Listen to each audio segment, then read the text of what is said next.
ദിയയുടെ കടയിലേക്ക് അമേരിക്കയിൽ നിന്ന് വരെ ഫോൺ കോളുകളും ഓർഡറുകളും വന്നിരുന്നു.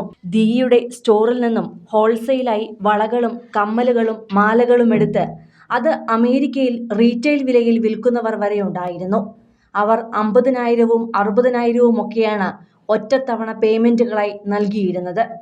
ദിയയാണെന്ന വ്യാജേന അവരോട് സംസാരിച്ചതും കച്ചവടം ഉറപ്പിക്കുന്നതുമെല്ലാം ആ 3 പെൺകുട്ടികളായിരുന്നു. ദിയ കൊണ്ടുവച്ചിരിക്കുന്ന സാധനങ്ങളും സ്റ്റോക്കും എല്ലാം ദിയയുടെ ചെലവിൽ പാഴ്സൽ ചെയ്ത് അയച്ചിട്ട് അതിന്റെ കാശ് മുഴുവൻ സ്വന്തം അക്കൗണ്ടിൽ വാങ്ങുന്നതായിരുന്നു ഇവരുടെ രീതി. ഇത്തരത്തിൽ ചെറുതും വലുതുമായ നിരവധി തുകകളാണ് സ്വന്തം അക്കൗണ്ട് വിവരങ്ങൾ നൽകി ഇവർ നേടിയത്. സ്വന്തം സ്റ്റോറിൽ നടന്ന തട്ടിപ്പിന്റെ വിവരങ്ങൾ സോഷ്യൽ മീഡിയ പേജിൽ ദിയ പങ്കുവച്ചതോടെയാണ് അമേരിക്കയിൽ നിന്നുള്ളവരടക്കം ദിയയെ കോണ്ടാക്ട് ചെയ്തത്. അപ്പോഴാണ് അവരും തങ്ങൾ ഇത്രയും കാലം ദിയയാണെന്ന് തെറ്റിദ്ധരിപ്പിച്ച വ്യക്തികളോടാണ് സംസാരിച്ചിരുന്നത് എന്നും മനസ്സിലാക്കിയത്. ഇത്തരത്തിൽ മൂവർ സംഘത്തിന്റെ തട്ടിപ്പിൽ വീണ് പണം നൽകിയ നിരവധി പേരാണ് അതിന്റെ സ്ക്രീൻഷോട്ടുകൾ സോഷ്യൽ മീഡിയ പേജിൽ പങ്കുവച്ചത്. ദിയയുടെ OBYOCയിൽ നിന്നും ആഭരണങ്ങൾ വാങ്ങുവാൻ നിരവധി വഴികളാണ് കസ്റ്റമേഴ്സിന് ഉണ്ടായിരുന്നത്. 1. വെബ്സൈറ്റ് വഴി ഓർഡർ ചെയ്യാം. 2.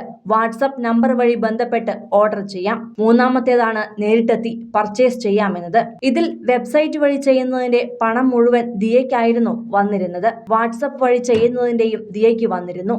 എന്നാൽ വാട്സപ്പ് വഴി വരുന്ന ഓർഡറുകൾ വഴിമാറ്റി ദിശ തിരിച്ചുവിട്ട് സ്വന്തം ബിസിനസ്സാക്കി മാറ്റുകയായിരുന്നു 3 തട്ടിപ്പുകാരികളിൽ പ്രധാനിയായ വിനീത നടത്തിയിരുന്നത്. വിനീതയുടെ തട്ടിപ്പ് രീതി എങ്ങനെയാണെന്ന് തെളിവു സഹിതം വിനീതയുടെ വാട്സപ്പ് ചാറ്റ് പുറത്തുവിട്ട് ദിയ വ്യക്തമാക്കുകയും ചെയ്തിരുന്നു. വാട്സപ്പ് വഴി സാധനങ്ങൾ വാങ്ങാൻ ബന്ധപ്പെടുന്ന കസ്റ്റമേഴ്സിനെ വഴിതിരിച്ചുവിട്ട് സ്വന്തം നമ്പർ നൽകി ഓർഡർ ചെയ്യുവാൻ ആവശ്യപ്പെടുകയായിരുന്നു ഇവർ.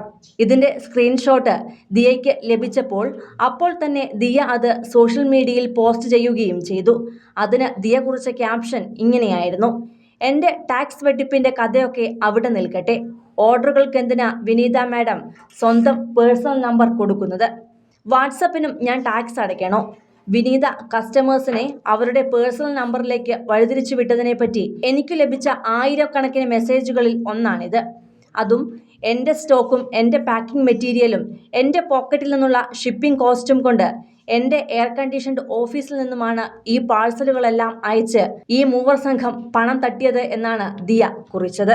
കൂടുതൽ സിനിമ, സീരിയൽ, ചാനൽ വാർത്തകൾക്കും നിങ്ങളുടെ പ്രിയപ്പെട്ട താരങ്ങളുടെ എക്സ്ക്ലൂസീവ് അഭിമുഖങ്ങൾക്കുമായി സബ്സ്ക്രൈബ് ചെയ്യാൻ മറക്കല്ലേ.